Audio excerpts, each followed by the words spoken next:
Turabashuje inshuti bakunzi aho muherereye hose mukurikira Iyarure TV. Iyarure TV ni televiziyo nziza ikorera kuri murandasi, tubagezaho ibiganiro byiza by'iyobokamana, ariko dufite inkingi zigera kuri enye. Hari iyobokamana, ubuhamya, dufite kandi n'igice twahariye ubuzima,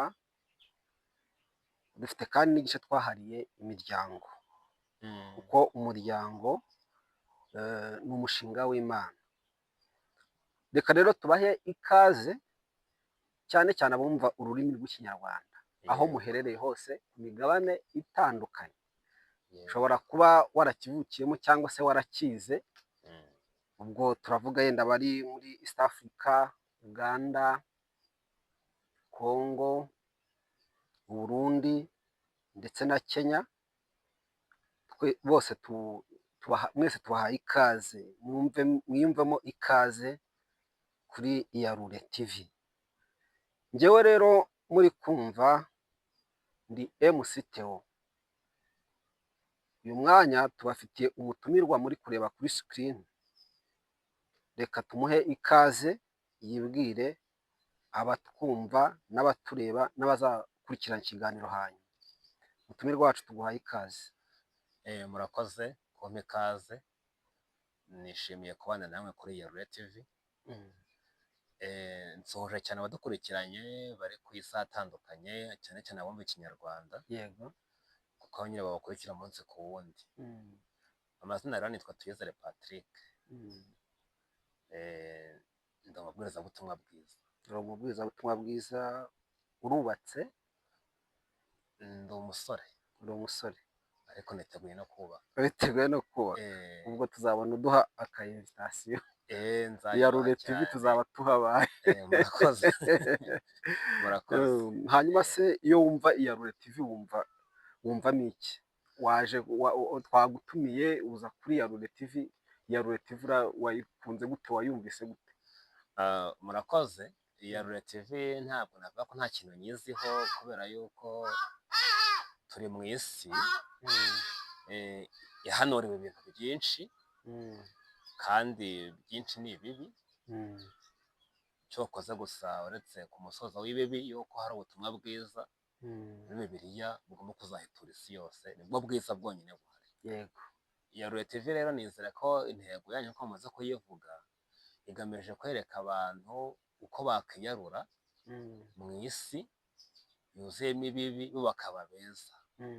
Ngira ngo nibyo muri Bibiliya dumusoma mu gitabo cya Yeremiya 4:6, ngo nuko mwiyarure ko ngiye guteza Yego ibyago. Ubwo rero numva ko Iyarure TV namwe ariyo ntego mwaba mwarakomeje mwashyize imbere. Niyo rwose. Murakoze cyane, tuguhaye ikaze rero. Tubibutse yuko ku buhanga bw'ibyuma turi kumwe na Enjeniyeri Evariste. Uwo nguwo niwe urimo kudufasha ku mashusho kugira ngo atugereho neza.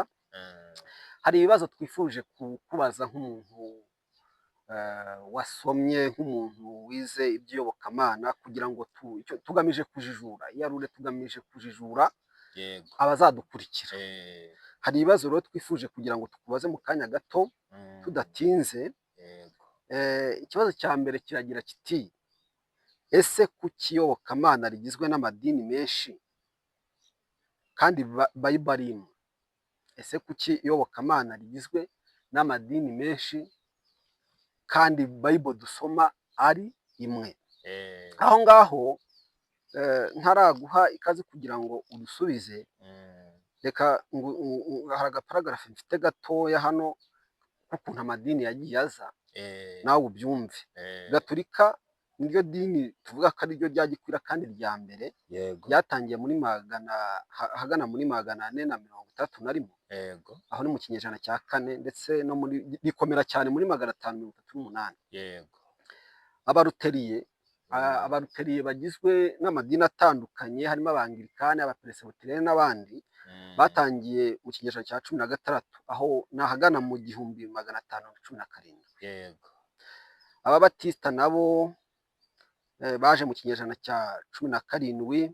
Abametodiste baza mu kinyejana cya 18 ndetse na 19. muri USA batangizwa na John Wesley. Abayehova baba baraje mu 1870 batangira muri USA. Abadivantisite batangira mu 1846. Abayisilamu bo baje muri 600 baje bakurikiranye na Kiliziya Gatolika.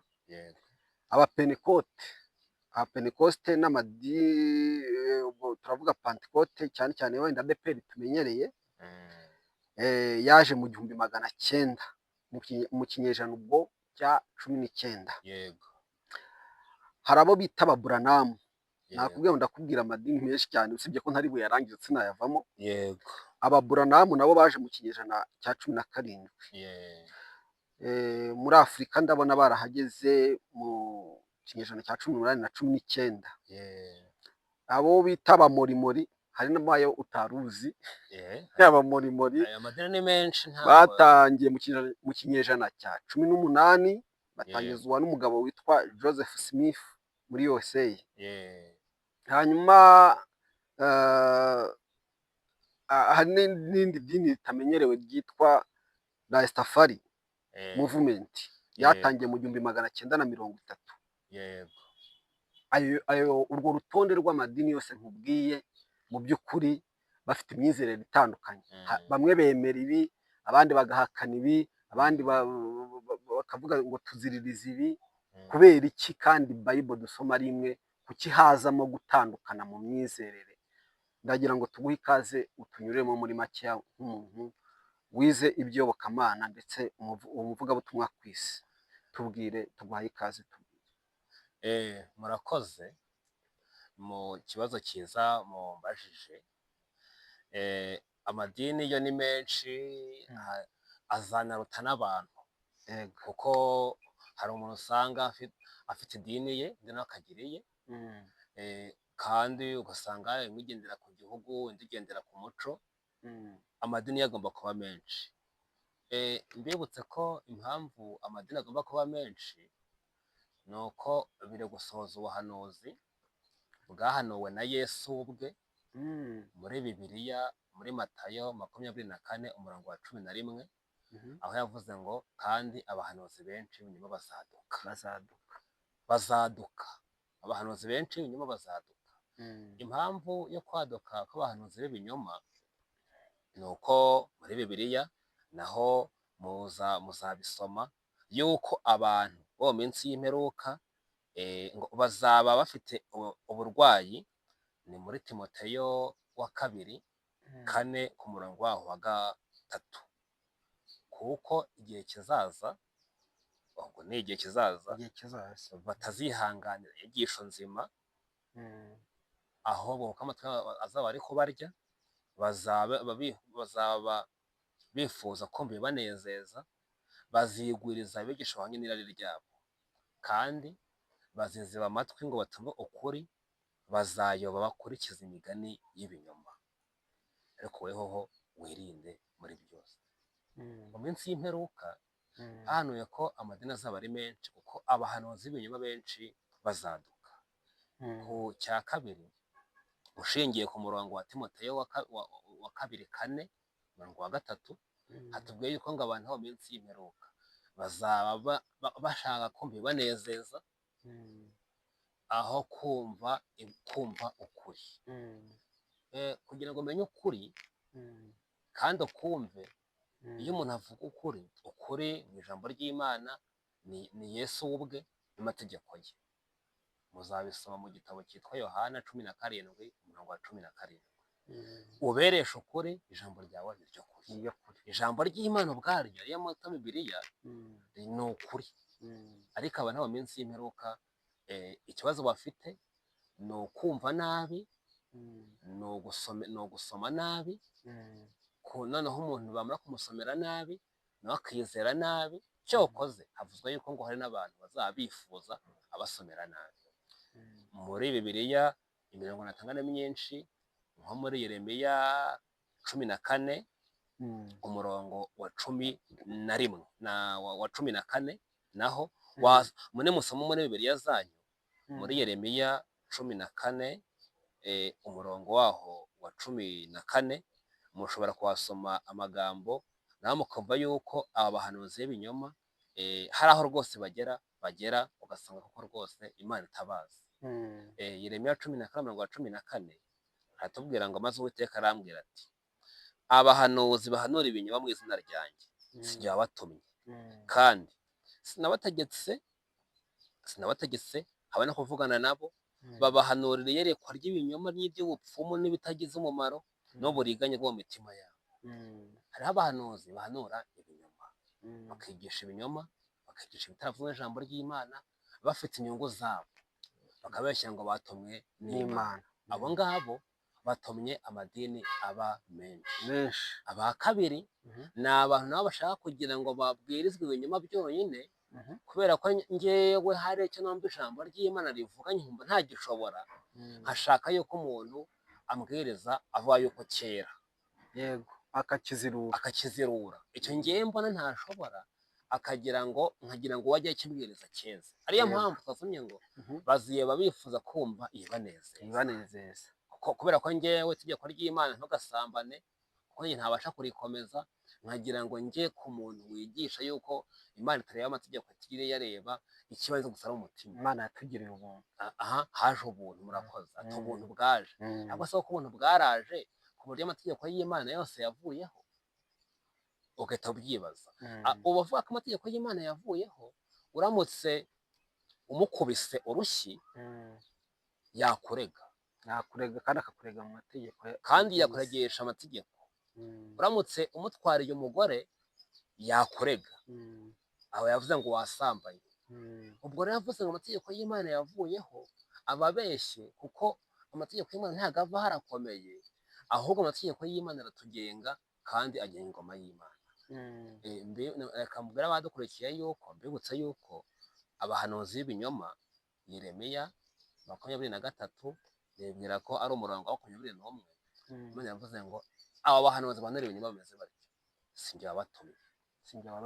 Abo ngabo bahanura ibinyoma sinjye wabatumye. Imana irabihakanye, ndetse mu kugira ngo muzabyumve neza, uzasome muri Matayo 7:22 hatubwira ngo abahanuzi b'ibinyoma benshi bane bamaze kwaduka ngo bazavuga bati mwami, ntabwo twahanuye mu izina ryawe, twakoze ibitangaza mu izina ryawe, twavuye mu izina ryawe. Azabasubiza ngo mwumve imbere muri nkozi z'ibibi, sinigeze no kubamenya. Urumva ko rero abahanuzi b'ibinyoma batumye amadini ahinduka menshi. Ariko abadukurikiranye nababwira yuko Imana itaremye amadini. Ntabwo yigeze irema amadini. Nta dini Imana yaremye, ntabwo ari mu bushake bw'Imana, ntabwo amadini ari mu bushake bw'Imana, ahubwo idini Imana yaremye riranditse, niryo ugomba kugenzura yuko waba uriryo urimo.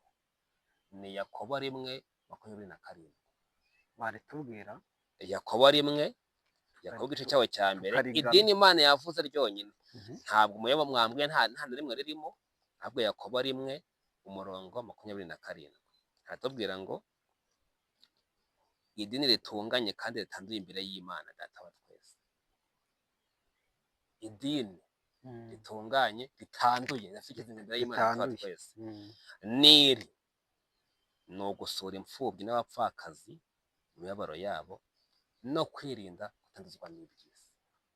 Idini Imana yaremye ngiyi. Ngira ngo abadukurikiye bumvise idini dukwiye kuyoboka iryo ari ryo. Ni ugusura imfubyi, ugasura abapfakazi, ariko warangiza ukirinda kwanduzwa n'iby'isi.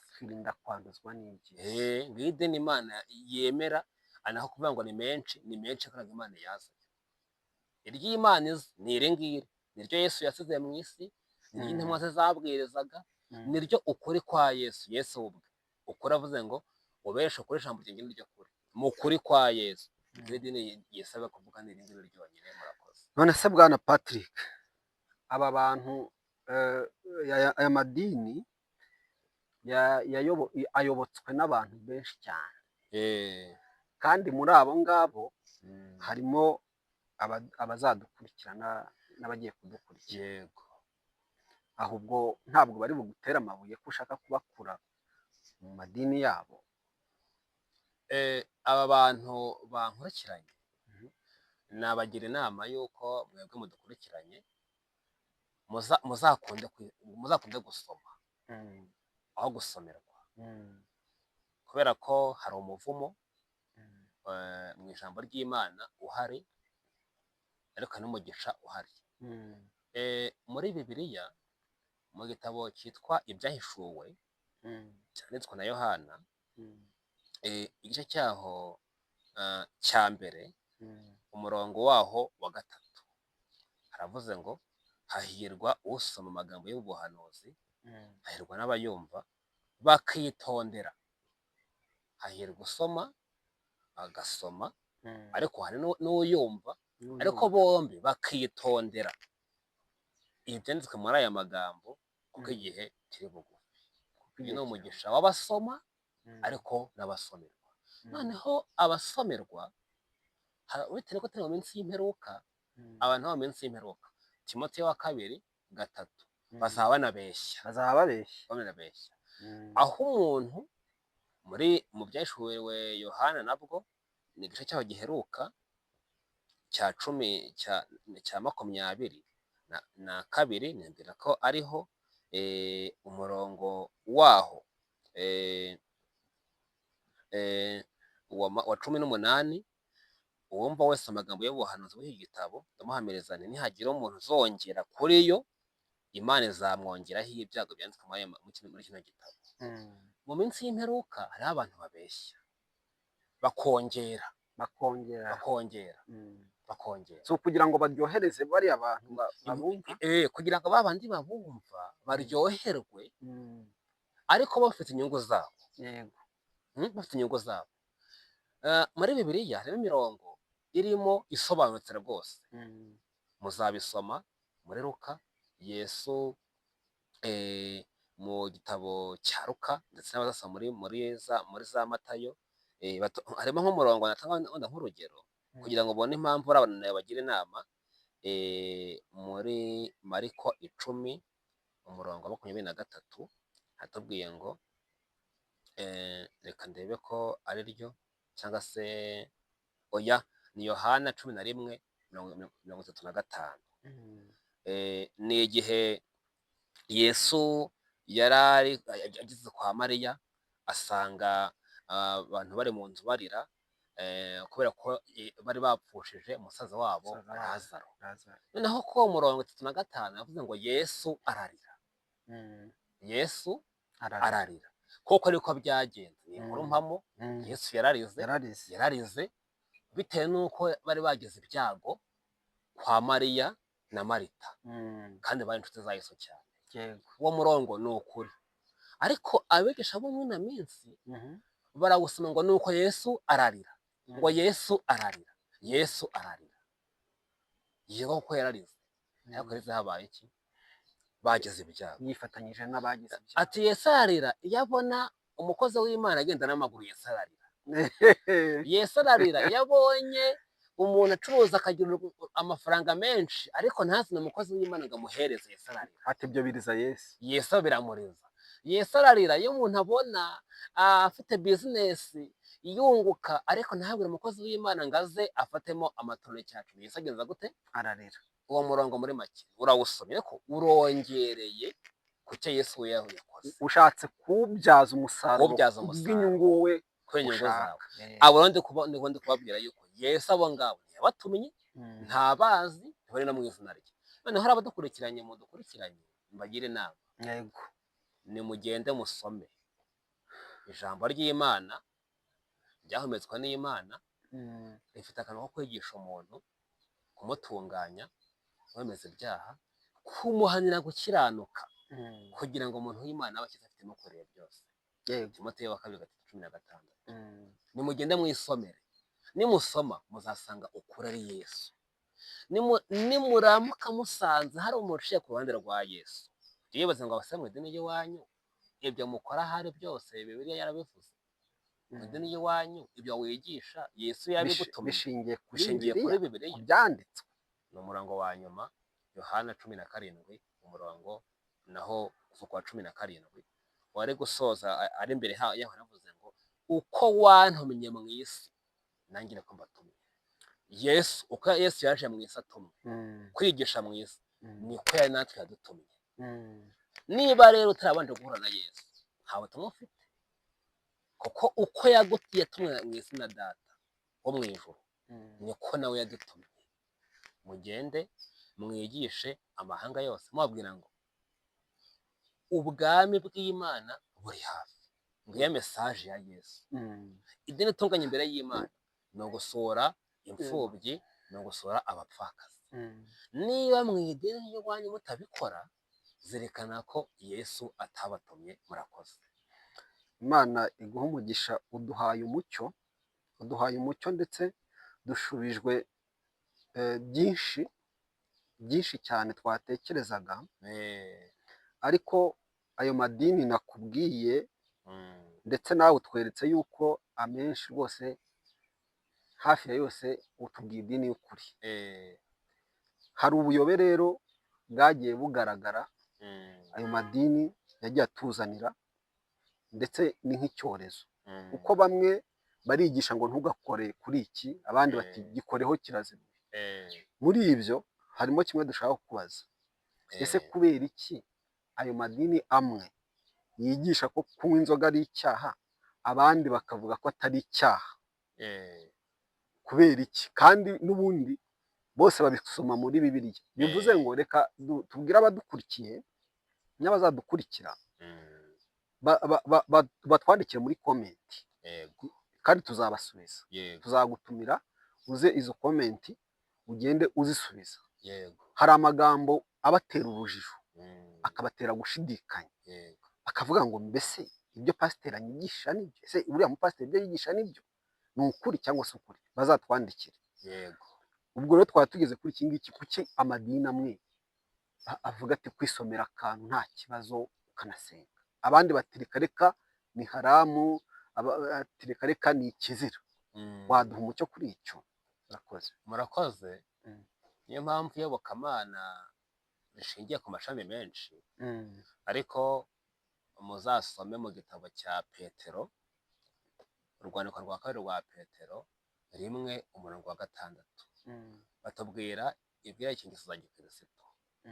Baratubwiye ngo 6, kandi kumenya mukongeraho kwirinda. Kumenya mukongeraho kwirinda. Ubu urabanza ukamenya icyo ubuzwa, impamvu yacyo n'ukikubuza, n'impamvu ituma kikubuza. Ariko mu iyobokamana nyakuri twigisha abantu no kwirinda. Kwirinda ni ukuba uzi icyo ubuzwa, ukabuza impamvu kibuzwa, ukabuza icyo wemerewe na doze ucyemerewe, cyangwa se urugero cyemerewe. Ubwo ubuzi kwirinda gute? Kwirinda. Noneho ku badukurikiranye, bwa mbere inzoga mu ijambo ry'Imana, inzoga mu ijambo ry'Imana zanditsemo, ariko uko zanditswemo nta kiza cyazihanuweho. Ni Imigani 20:1. Vino n'umukobanyi, ariko inzoga zirakubaganisha. Ushukwa nabyo ntagira ubwenge, ushukwa nazo ntagira ubwenge. Ubwo rero niba udafite ubwenge, ubwo ushukwa nazo. Inzoga zigenda gute? Zirakubaganisha. Ubwo niyo mpamvu ubona umuntu yaza, kuko iyo umuntu anywaye inzoga umunyaga vitamine B, yarangiza kuko yanyweye inzoga, ubwo umuntu akihagarika cyane birenze inshuro zigenewe ku munsi, akanihagarika icyo bita zinc. Zinc ni umunyu ngugu utumye ubwonko bwacu bukora neza, ugatuma amagufa akora neza, icyo bita urutirigongo rugakora neza. Ariyo mpamvu abantu batangiye kujya kumena ayo mazi cyane, batangiye no kumena zinc. Yamena zinc agasaza afite indwara z'amagufa, afite indwara z'urutirigongo, ndetse agatakaza icyitwa emelioration, gutakaza ubushobozi bwo kongera kwibuka biga faculté mentale, ubushobozi bwo mu bwenge bukagabanuka bitewe no kugenza gute no kunywa inzoga. Noneho mu ijambo ry'Imana rero, sinatanga imirongo myinshi ngo muzayisomera abadukurikiranye, mu gitabo cya Hoseya 4:11, haravuze ngo ubusambanyi na vino y'umuce na vino y'ihira byica umutima. ubusambanyi na vino. Bavuzemo vino rero ebyiri, vino y'umuce na vino yihira. Izo ebyiri wadusobanurira? Za vino aho abantu ubwo muzasoma wenda nko muri Yesaya bazabona ishyano abigira intwari zo kunywa inzoga no guturira za vino zisindisha, ariko akabona vino y'ijambo ry'Imana idasindisha itari iy'umuco n'iyihira. Muzasoma muri Yohana 2 ngo Yesu ataha ubukwe i Kana. Tukiri aho ko bajya bavuga yuko ngo yabakoreye ngo umutsamwa ukomeye cyane, yabakoreye inzoga ikomeye cyane, ndetse benshi babiyoberamo cyane. Babiyoberamo ariko impamvu bayabona uko badasoma. Yesu ageze i Kana yasanze abantu bari mu birori, asanga vino yashize. Vino yashize rero yari yifuzwe abasoma dusanga ari vino yanditswe ikozwe mu gitabo cya Yesaya 5 umurongo waho wa mbere. Ni vino y'urutoki kandi ngo ari mbisi. Yesaya 5 umurongo waho wa mbere, vino yaravuzwe, urutoki yari yavuyemo, uruzabibu ruvuzwe ni urutoki. Urutoki uru nguru plante banana, urutoki nuko rwenga rukiri rubisi bakanywa iyo vino iryohereye gutyo. Ngo ni umutobe. Abasoma n'indimi bo nk'abasoma icyongereza havuga ngo it was a pure juice. Yari umutobe uri pure, nta kindi kintu cyongewemo, nta rubeteze batabeteye bidaturika. Uwo mutobe uri pure niwo Yesu yabakoreye. Uwo mutobe umeze gutyo rero niwo uvura urwagashya, niwo utuma amaraso yacu acya, niwo utagwa neza igifu, umwijima ugakora neza, ndetse n'isukari ukaba uyibonye mu mubiri uko ikenewe. Ariko uwo ya vino ubu ukagenda iri kugwa, igatakaza ya epophyse, ikagabanya ya zinke, ijambo ry'Imana iyo ntabwo rigendera. Urumva ko uretse no kwangiza mu buryo bw'umwuka no mu mubiri, inzoga ntabwo ari ikintu cyiza no mu mubiri. Ni roho nzima mu mubiri muzima. Yesu ubwe nyirokuri yigeze anywa inzoga, iyo nzoga turi kuvuga isindisha no munsi n'umwe. Hari ahantu bajya bavuga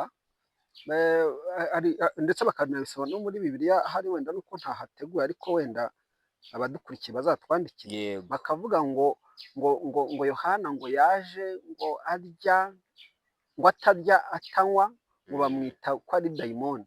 Ariko umwana w'umuntu ngo aje arya anywa, baravuga ngo igisambo cy'inzoga ngo gisangira ngo n'abakoresha bikora.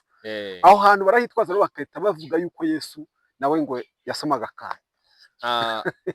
Abantu navuga ngo ntabwo basoma, hariho n'ibitanditse bivugwa n'abantu, biyongereraho. Ariko gusa umurongo nzi wanditse ni Timoteyo 5:23, aho ijambo ry'Imana aho ryabivuze, ariko abantu bakayifata nabi. Uhereye none uyu munsi unywa amazi gusa, ahubwo ujya unywa vino nkeya ku bw'inda yawe kuko rwaragura. Yakunaniye ntabiriho, inda yakunaniye ntabiriho, ahubwo abantu barakabije barabyonye. Nese kuko Pawulo yagiriye inama umushumba Timoteyo kuzajya anywa gake. Yari amaze igihe kirekire cyane arwaye, afite uburwayi, agomba kunywa no kuri vino nke kugira ngo ya sukari twamaze kuvuga yigwa neza umwijima, urwagashya, inyama zo mu nda, kugira ngo bigubwe neza.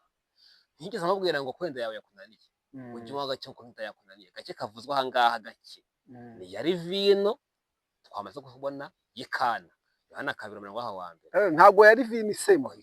Ntabwo yari vino isembuye. Nta munsi n'umwe Yesu ugeze yemera ko abantu banywa vino isembuye.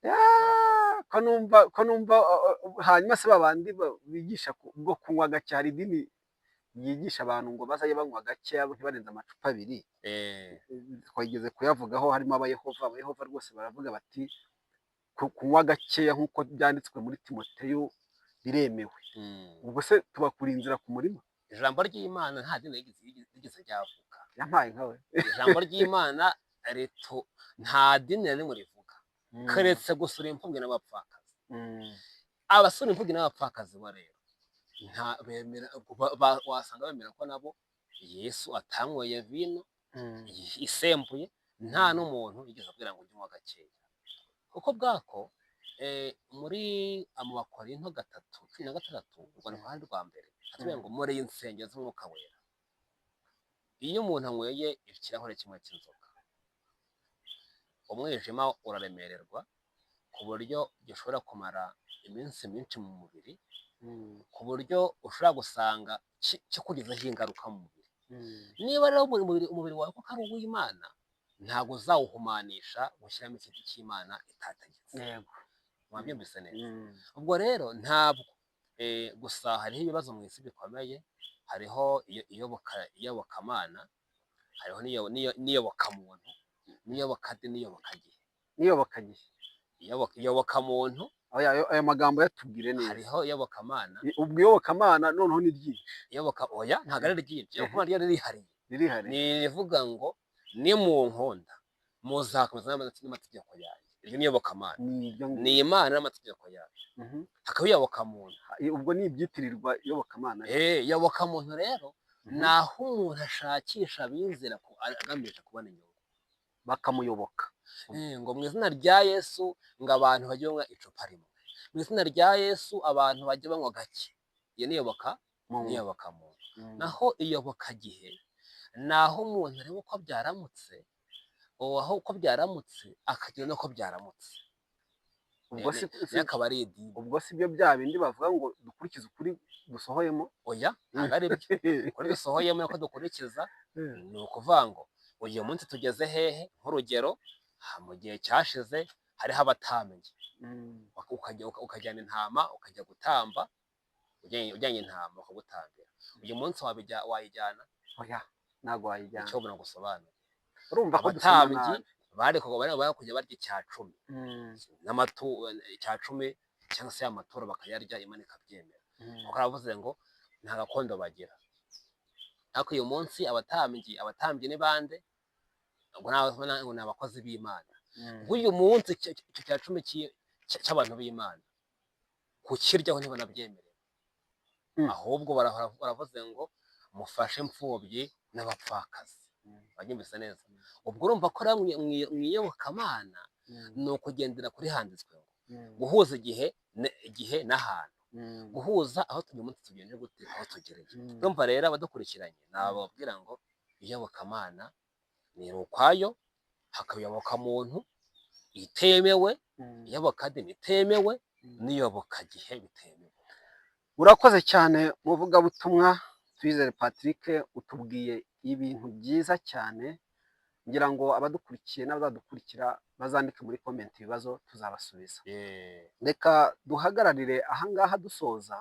Imana iguha umugisha, ndetse Imana iha umugisha abagize uruhare muri iki kiganiro kugira ngo gitambuke. Mwari kumwe nanjye MC Theo, ku buhanga bw'ibyuma mwari muri kumwe na Engineer Evariste. Imana ibaha umugisha, nakagaruka. Nitugutumira ubutaha ni karibu, uzagaruka ibijyagaruka. Tugambiriye kwigisha no kubajejura. Niko kazi kacu, ni ukubabwiriza ukuri kw'ijambo ry'Imana. Ubwo rero mu nkene nabwo nzagaruka. Murakoze cyane. Murakoze cyane. Mugira amahoro.